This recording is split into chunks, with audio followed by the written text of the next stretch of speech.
Birthday gift হিসেবে কি পেলাম, কোথায় গেলাম, সব কিছু নিয়ে আজকের ব্লগটি।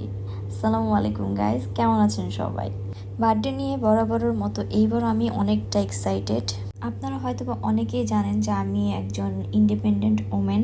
আমার অফিসের সব কলিগরা মিলে ছোট্ট করে আমার জন্য একটা সারপ্রাইজ অ্যারেঞ্জ করেন, যেটা আমার কাছে অনেক ভালো লেগেছে। এবং এখানে তারা আমার গালে কেক লাগিয়ে দিচ্ছিল। আমার কেকের থেকেও চকলেট খেতে বেশি ভালো লাগে, তাই আমি বলতেছি যে আমার জন্য একটু চকলেট রেখো, কিন্তু ওরা সব চকলেট খেয়ে ফেলতেছিল।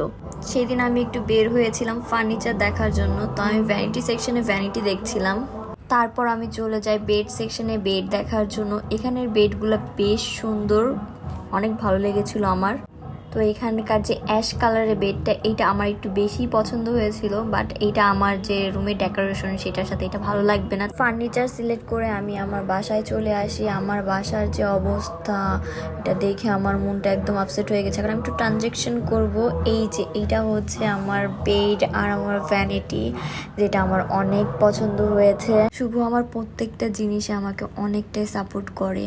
আমি এতটা সাপোর্টিভ একটা হাজবেন্ড পেয়ে আমি নিজেকে অনেক লাকি ফিল করি। সত্যি আলহামদুলিল্লাহ বলতেই হয় যে আমি এত ভালো, এত সাপোর্টিভ একটা হাজবেন্ড পেয়েছি। তার কাছে আমি যাই আবদার করি না কেন, সে আমার সব আবদার পূরণ করে। আমার যতটুকু মনে হয়, একটা মেয়েরকে যদি তার হাজবেন্ড সব কিছুতে সাপোর্ট করে, সব কিছুতে এনকারেজ করে, তো সেই মেয়ের আর অন্য কিছু প্রয়োজন হয়। সবাই দোয়া করবেন আমাদের জন্য, আর মাশাআল্লাহ বলতে কিন্তু একদমই ভুলবেন না। আজকের মতো আমার ভ্লগটি আমি এখানেই শেষ করলাম। দেখা হবে নিউ একটি ভ্লগে। Till then, tata.